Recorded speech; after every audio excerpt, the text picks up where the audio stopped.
হাসিনা শেখ গণভবনে লোকজন বসায় রাখছে, যারা ভারতীয় সংবিধান বিশেষজ্ঞ তাদেরকে বসায় রাখছে একটা কারণে, যে তোমরা এখানে এই রায় কি হবে ওই রায় কি হবে, তারা রায় লেখা দেয়, লেখার পরে ওইখানে বিচারকদের এটা পাঠানো। এই কথাটা আমি আর আপনি প্রত্যেক দিনই বলি, আর গালি দেব না, আর গালি দেব না, আর গালি দেব না, কিন্তু আমি আপনাকে একটা কথা বলি, গালিগুলো দিতে আমার ভালো লাগে না, কারণ শোটা শেষ করার পরে আমার ভিতরে একটা গিল্টি ফিলিংস আমার চলে আসে। কিন্তু আমাকে যদি কেউ বলে যে হাসিনাকে গালি না দিয়ে তাকে কি ভদ্রভাবে কিছু বুঝানো যায়, বলা যায়, বাইরে আমি ভদ্রভাবে এমন আর কোনো ভাষা খুঁজে পাই না যে যুদ্ধের ময়দানে একটা জিনিসই আছে, AK-47 দিয়ে তার বুকটা ঝাঁঝরা করে দেওয়া। এখন আমি আর আপনি এমন একটা দেশে থাকি, আমরা ভায়োলেন্স পছন্দ করি না, আমরা ভায়োলেন্সের মধ্যে যাব না, কিন্তু এখানে first and second amendment right আছে, আমরা 14 গোষ্ঠী ধুয়ে দিতে পারবো, দ্যাটস নট এ ক্রাইম। কিন্তু কথা হচ্ছে কি, কষ্টের কথা, বাংলাদেশি ভাই বোনেরা ইউনিফর্ম পরিহিত কতগুলো নপুংসক হিজড়া কুত্তার বাচ্চারাও আছে, ইউরোপে থাকে, আমেরিকা থাকে। এই শুয়োরের বাচ্চারা কি করে জানে, নিজেকে পরিচয় দেয়, আমি মেজর, আমি লেফটেন্যান্ট কর্নেল, আমি কর্নেল, আমি ব্রিগেডিয়ার। এই খানকির প্লাগ পাশার মধ্যে বাদ দিয়ে দেওয়া উচিত যদি সরকার সম্পর্কে তাদেরকে ডাইকা কোনো জায়গায় কথা বলতে বলা হয়। এই খানকির প্লাগ নপুংসতার জন্য বাংলাদেশের বর্তমানে এই অবস্থা। এই ধরনের একটা লোককে শেখ হাসিনা আইজিপি বানিয়ে রেখেছিল, যার মোরাল ক্যারেক্টারটা হচ্ছে এই অবস্থা, এবং ও যে রয়ের দ্বারা হানি ট্র্যাপ হয় না এটা আমরা কি করে বিশ্বাস করবো? আমার তো দৃঢ় বিশ্বাস ও রয়ের দ্বারা হানি ট্র্যাপ হয়েছে, কারণ ও কোনো মেয়েকেই ছাড়ে না। আমি যতটুকু অনুসন্ধান করে জানতে পেরেছি যে তার ফেসবুকের ওই মেসেঞ্জার দিয়ে সে প্রতিটা মেয়েকে, মানে এরকম যারা মডেল তাদেরকে তারা সে ফ্রেন্ড রিকোয়েস্ট পাঠায়, তাদের সাথে মেসেঞ্জারে চ্যাট করে এবং তারপর তাদেরকে সে বিছানায় নিতে চায়।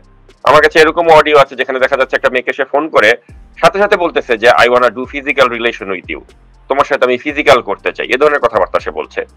তো যেই লোকটা মানে এতটাই তার মানে যৌন আকাঙ্ক্ষা এবং এতটা ক্রেজি, মানে বিবাহ বহির্ভূত মানে শারীরিক সম্পর্ক করার জন্য, এ ধরনের একটা লোককে শেখ হাসিনা র্যাবের প্রধান করেছেন, ঢাকার পুলিশ কমিশনার করেছেন, পুলিশের সর্বোচ্চ পদ আইজিপি পর্যন্ত বানিয়েছেন।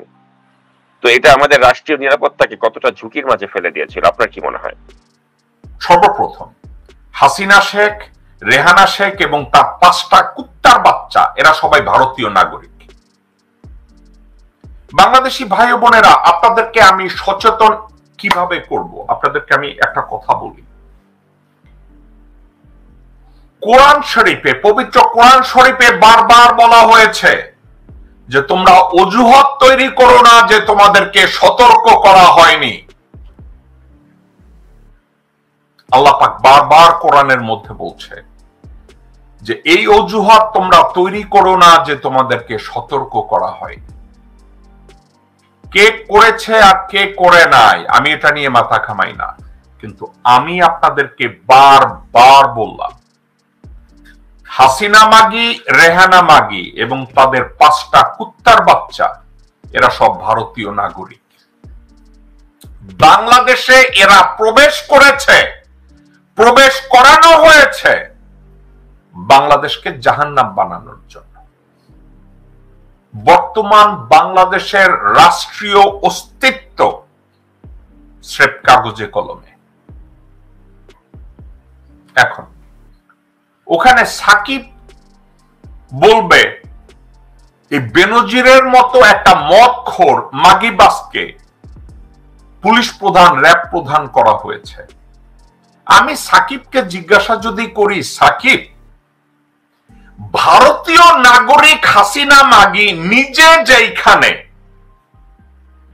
পূজা কইরা কপালে তিলক লাগাইয়া মৃণাল কান্তির লগে বাসর সাজাইছে, শাকিলের লগে বাসর সাজাইছে, আরো আরঙ্গর সাথে বাসর সাজাইছে, বহু লোকজনের সাথে বাসর সাজাইছে।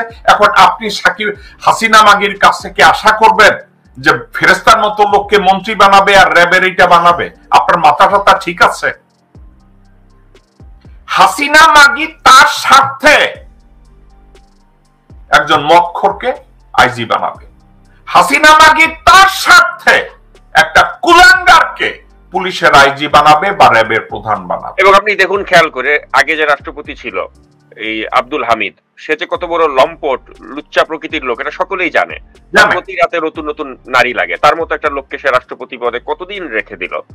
তারপরে এখন যাকে করেছে চুপ্পু, এই চুপ্পুর মতো দুর্নীতিবাজ, করাপ্ট এবং মদখোর, এও আর একটা ক্যারেক্টারলেস পার্সন, একে এখন বানালো। তারপরে আপনি দেখুন বর্তমানে যিনি আইজিপি হয়েছেন আব্দুল্লাহ আল মামুন, এও তো একজন স্যাংশন প্রাপ্ত ব্যক্তি, তাকে স্যাংশন পাওয়ার পরে তাকে আইজিপি করা হলো। অর্থাৎ বেছে বেছে মানে কালপিট। আবার এই যে তাকে সাধারণ সম্পাদক বানালো কাকে? ওবায়দুল কাদেরকে। যে ওবায়দুল কাদেরও কিন্তু প্রতিদিন একটা করে নতুন নতুন নারী তার লাগে, এবং তার 3টি সেফ হাউস আছে ঢাকা শহরে, যেখানে সে বিভিন্ন নারীদের সাথে সে প্রতিদিন দৈহিক সম্পর্ক করে। তো এই যে বেছে বেছে এ ধরনের লোকজন সে পিক করে বড় বড় পজিশনে সে বসাচ্ছে, একটা কারণে এদেরকে ডাকে সাকিব, কারণ তার দুর্বলতা নিয়ে আঙ্গুল তোলার মতো তার ক্যাবিনেটে বা চারপাশের যেন কেউ না থাকে। বাংলাদেশে আপনি একা একা চিন্তা করে দেখেন, আমি যখন কথায় কথায় বলি সাকিব আপনি আমাকে এই কথাটাকে আপনি আমার সমালোচনা করলেও করেন, আই উডন্ট মাইন্ড। আপনি আর আমি কতবার 2017 সালের 8ই এপ্রিলের এই সামরিক এমওইউ নিয়ে বাংলাদেশ ভারতের কতবার কথা বলছি? জি, অনেকবার। প্রায় প্রতি শোতেই আমরা সাবজেক্টটাকে টানি। আচ্ছা, আপনি আজ অবধি বাংলাদেশি কোন মানুষকে অনলাইনে এই বিষয়টা নিয়ে কথাবার্তা বলতে শুনেন? না। দ্বিতীয় একজন মানুষের নাম বলেন এই কথাটা নিয়ে, এই কাজটা এটা নিয়ে কথা বলে কেউ? না। কেন? মানে আপনার কেন মনে হয় এটা বলে না কেন? মানে আমাদের যে সব সমস্যার গোড়াটা যে ওই জায়গাটাতে, এটা অনেকেই উপলব্ধি করতে পারছে না যে আমাদের মূল সমস্যা। অনলাইনে যারা কথা বলে, অনলাইনে যারা বাংলাদেশের গণতন্ত্রের পক্ষে কথা বলে, যারা বাংলাদেশের শুভাকাঙ্ক্ষী, তারাও এই বিষয়টা নিয়ে কথা বলে না। একটু আমাকে বলতে পারেন কেন কথাটা বলে না? মানে এটা যে আমাদের মূল সমস্যা, এটা আসলে রিয়েলাইজ করতে হবে, যেটা আপনি রিয়েলাইজ করেছেন এবং আমি আপনার সাথে পুরোপুরি একমত, যে আসলে আমাদের দেশের স্বাধীনতা, সার্বভৌমত্ব সবকিছু কিন্তু বিকিয়ে দেওয়া হয়েছিল ওই চুক্তিটার উপরে। এক্স্যাক্টলি। কিন্তু চুক্তিটা নিয়ে কেউ কথা বলে না বাংলাদেশের লোকজন। কারণ আছে, কারণ আমাদের মূলধারার কোনো মিডিয়াতে কিন্তু এই চুক্তি নিয়ে কোনো নিউজ সেভাবে আসেনি, মানুষের মানে অজ্ঞতায় রয়ে গেছে।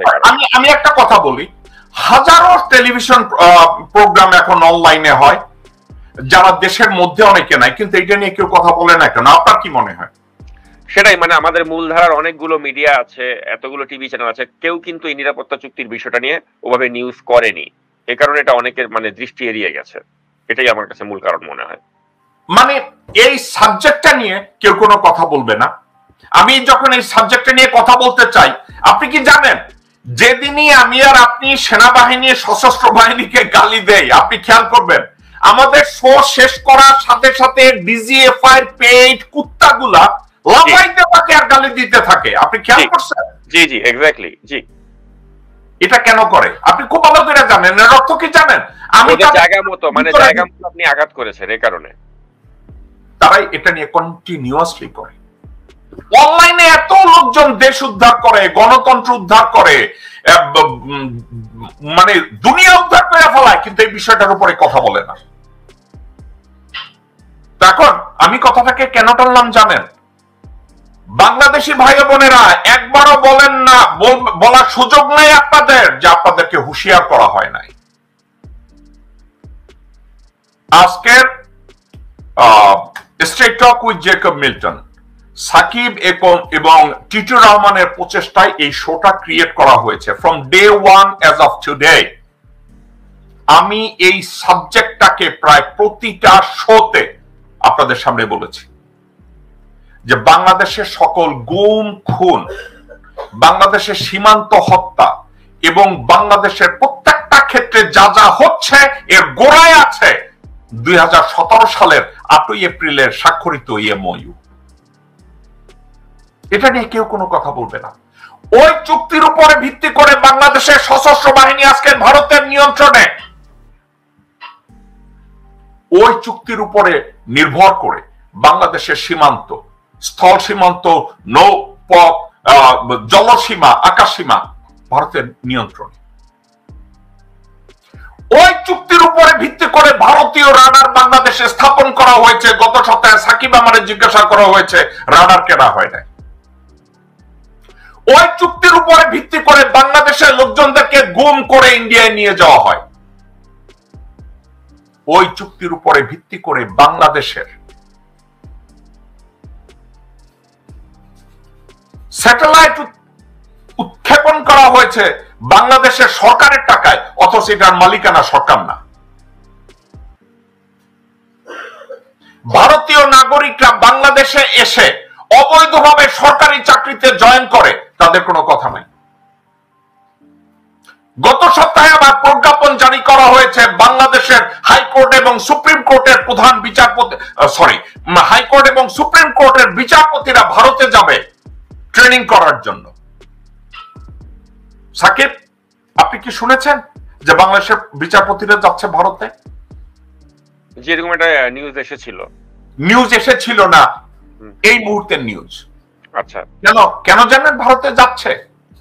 এই বিচারপতিদেরকে ভারতে শেখানো হবে যে তোমাদের বিচার এবং রায়ের ভিত্তি বাংলাদেশের সংবিধান না, ভারতীয় সংবিধান।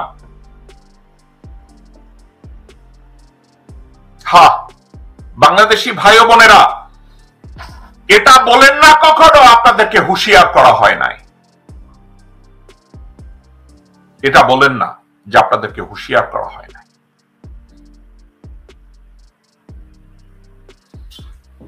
আমি আপনাদেরকে একটা বিষয় বারবার আপনাদেরকে বোঝানোর চেষ্টা করি। আমরা এমন একটা সন্ধিক্ষণে দাঁড়িয়ে আছি, আমরা বলে বাংলাদেশের লোকজনরা আমরা জানি তো, জানার পরে আপনি কি করছেন? আপনারা জিজ্ঞাসা করেন সাকিব কি করে, আপনারা জিজ্ঞাসা করেন জেকব মিল্টন কি করে, আমি কি করি? এমন কোন দিন নাই আমেরিকান পাবলিক অফিসিয়ালদের পিছনে না দৌড়াই, আমার জুতার সোল খরচ করি, আমার পয়সা খরচ করি বাংলাদেশের জন্য কিছু একটা যদি করা যায়। সাকিব কি করে? ওই যে দেখেন না, সে সবার লন্ড্রি লইয়া খুঁজে বেড়ায়, বেনজির কি করছে, অমুকে কি করছে, আপনাদেরকে সচেতন করার জন্য। ঘুম নাই, চাকরি করে না, এই কাফন্দি খাটার জন্য। উনি একজন, টিটুর রহমান একজন। যারা মাসের 20 তারিখে বাসা ভাড়া কেমনে দিবে, তাদের জীবন বাইরে যায় বাসা ভাড়া দেওয়ার জন্য, তারপরও দেশ দেশ দেশ দেশের জন্য কাজ করে। আবার কথায় কথায় বলবেন বিদেশে বৈশা করা যায়, দেশে আসলে বাল ছেড়ে। আরে বেটারা, হারামজাদারা, যে কোনো আন্দোলন, যে কোনো বিপ্লব একজন মানুষ একটা জায়গায় বসে করে না, পৃথিবীর বিভিন্ন জায়গায় বসে করে। আপনাদেরকে কি বলবো, আপনাদেরকে কিভাবে বুঝাবো? এই যে 50 বিচারপতি ভারতে যাচ্ছে, আওয়ামী লীগের কেউ কি একবার বলেছে যে বাংলাদেশের বিচারপতিরা কেন ভারতে যাবে ট্রেনিং করতে?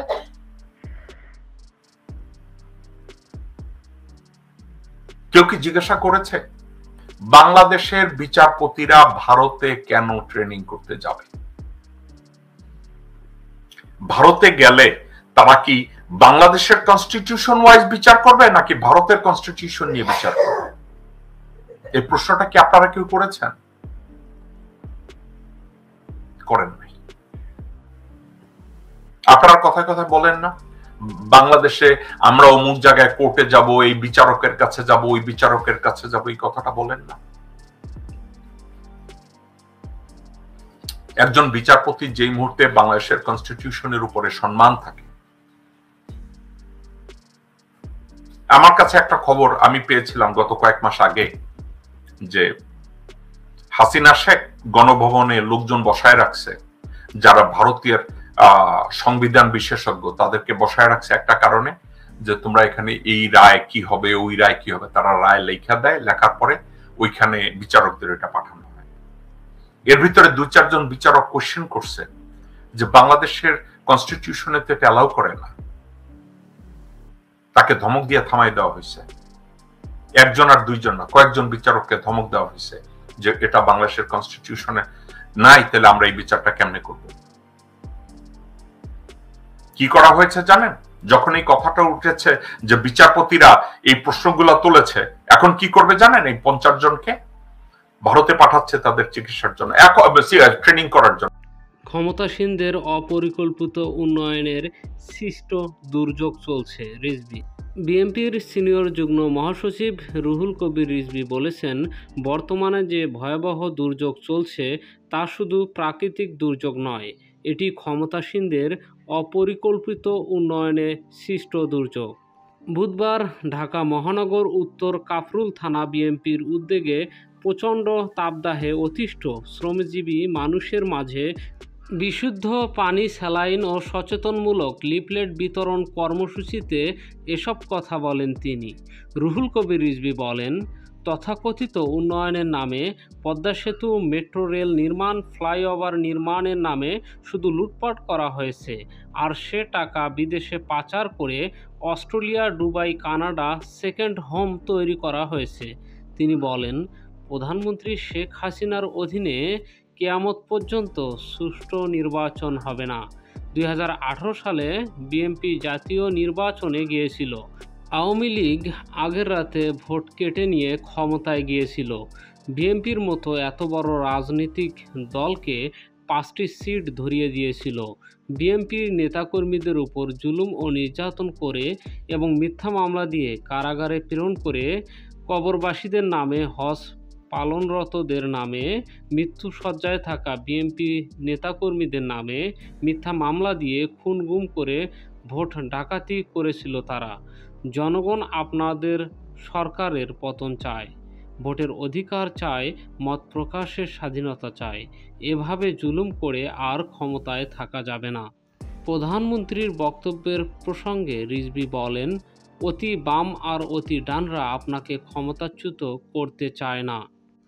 এদেশের মানুষ আপনাকে আর সিংহাসনে দেখতে চায় না, কারণ আপনি জনগণের ভোটে নির্বাচিত নন। জনগণ আপনাকে ভোট দেয়নি। আপনি হলেন অতি ফ্যাসিবাদ, অতি জুলুমবাজ, অতি বল প্রয়োগকারী, অতি ভারতের তাবেদার।